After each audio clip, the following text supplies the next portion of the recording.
আজ আমি আপনাদের জন্যে বীরনগর চলে এসেছি। কিছুদিন আগে আপনাদের আমি নদিয়ার মধ্যেই একটি শিব মন্দির দেখিয়েছিলাম। কৃষ্ণচন্দ্রের পূর্বপুরুষরা করেছিলেন, এটাও সেমই নদিয়ার মধ্যেই। এবং এটা হচ্ছে ঢোকার মেন গেট, আর তারই সামনে একটি কালী মন্দির আছে। বীরনগর একটি পুরনো শহর, একসময় জমিদাররাও ছিলেন এখানে। আর আপনাদের আমি জোর বাংলা মন্দিরটা আজকে দর্শন করাবো, রাধা গোবিন্দর। আপনারা কলকাতা সাইড থেকে আসলে বীরনগর নামবেন, স্টেশন থেকে বেরিয়ে আপনারা টোটো ধরবেন, 10 টাকা ভাড়া নেবে। কৃষ্ণনগর থেকে আসলে আপনাদের বীরনগর স্টেশনে নামবেন, স্টেশন থেকে বেরিয়ে আপনারা বলবেন আমরা জোর মন্দির যাব। এখানে জোড়া মন্দিরও বলে রাধা গোবিন্দর, 10 টাকা ভাড়া নেবে। আসবেন, খুবই সুন্দর মন্দিরটা। মন্দিরটার বয়সও হয়েছে, কাজগুলো অনেক নষ্ট হয়ে গিয়েছে, তবু ধরে রাখার চেষ্টা করেছে এখানকার মানুষরা। আর এর আগে আপনাদের আমি যেটা দেখালাম কৃষ্ণনগরের পাশেই, ওই মন্দিরটাও আপনার ভগ্ন অবস্থা। যদি এই সব মন্দিরগুলো সরকার থেকে দায়িত্বে নিয়ে পুনরায় আবার যদি রিপেয়ার করে, তাহলে আবার কিছু দিনের জন্যে জীবন ফিরে পাবে এবং আগামী প্রজন্মেরাও জানতে পারবে ইতিহাস সম্পর্কে। তা চলুন, আপনাদের আমি বেশি বিরক্ত করব না এবং টাইম নষ্ট করব না, আপনাদের আমি মন্দিরটা দেখাবো। আশা করি আপনাদের ভালো লাগবে। তারই পাশে এটি দুর্গা মন্দির, এখানে দুর্গা পুজো হয়। আর আপনারা তো দেখতেই পাচ্ছেন আগেকারের এগুলো সবই নষ্ট হয়ে গেছে।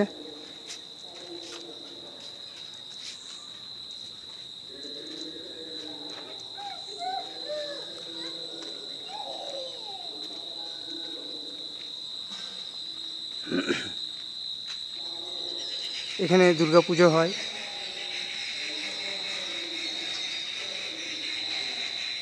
যে দাদা টোটোয় আসলাম উনিই বলল এটাও পুরনো দুর্গা মন্দির ছিল, ভেঙে গেছে, নতুন করে আবার তৈরি করা হয়েছে। আর এই সব ঘরগুলোতে এখন সব পড়ে গেছে, এর উপরে সব গাছপালা বেরিয়ে গেছে, আগাছা জন্মে গেছে, কিছুটা অংশ আছে। এবং ইটগুলোও দেখুন সেই সময়কার,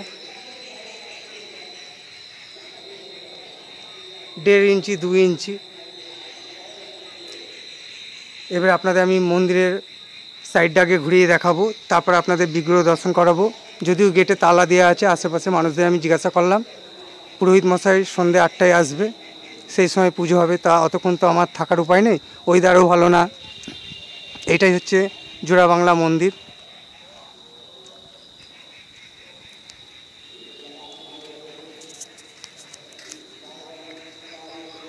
টেরাকোটার।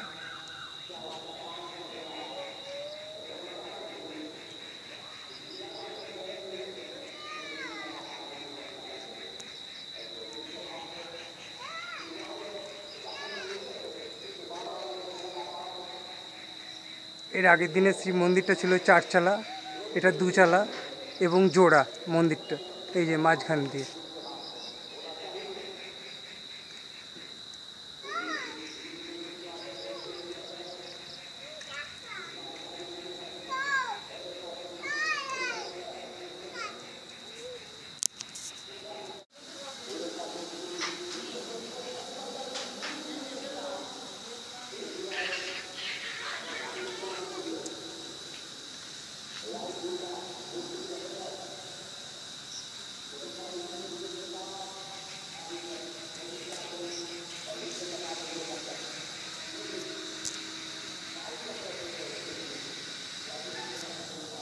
আমি মন্দিরের সামনেই আছি, আপনাদের আমি কাজগুলো দেখাচ্ছি।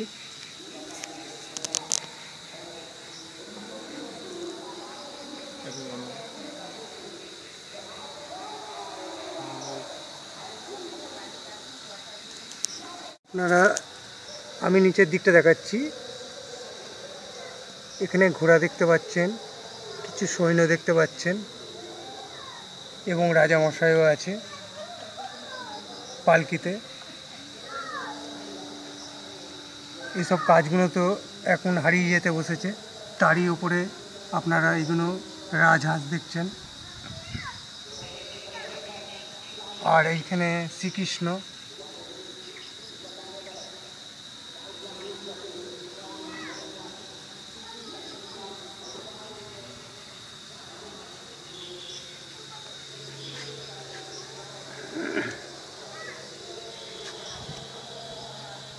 এটা বজরংবলী।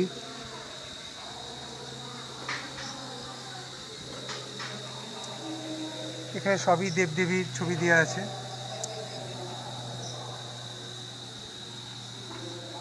টেরাকোটার উপর কাজ, এগুলো নিখুঁত কাজ।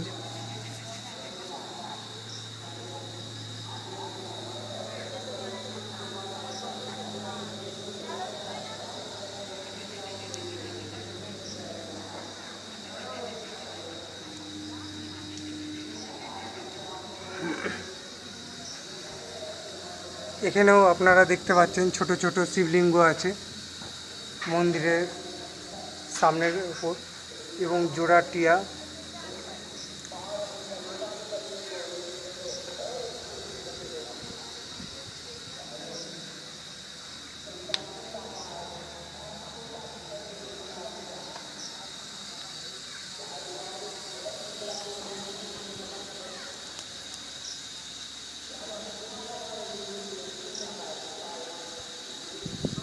তারই ওপর যে লেখাটা আপনাদের আমি দেখানোর চেষ্টা করছি, এখানে সালটাও দেওয়া রয়েছে।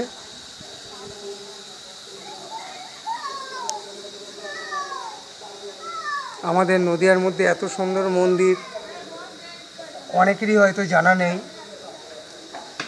আর আমার ভিডিওটা বেশি করে শেয়ার করবেন, আর নতুন হয়ে থাকলে অবশ্যই সাবস্ক্রাইব করে রাখবে।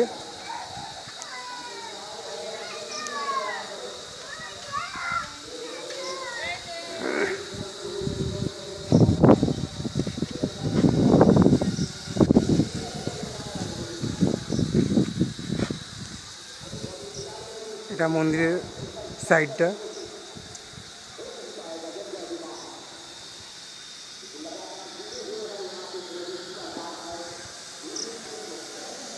এবার আপনাদের আমি বিগ্রহ দর্শন করানোর চেষ্টা করব। আমি যতটা পাচ্ছি আপনাদের দেখানোর চেষ্টা করছি। ডবল গেট মন্দিরে।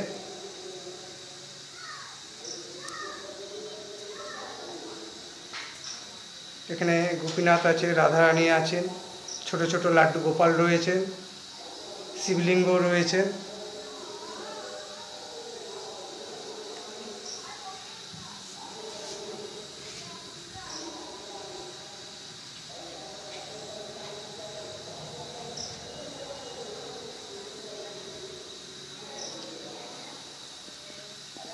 আর বাকিটা ডিসক্রিপশানে দেওয়া থাকবে, আপনারা অবশ্যই দেখে নেবেন।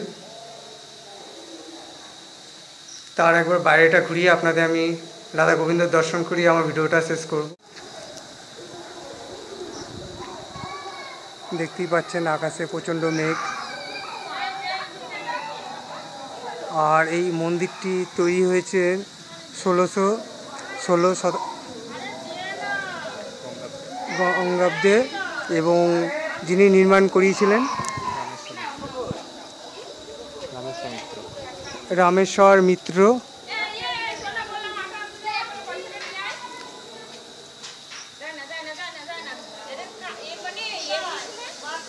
তো আমার ভিডিওটা আমি এখানেই শেষ করলাম।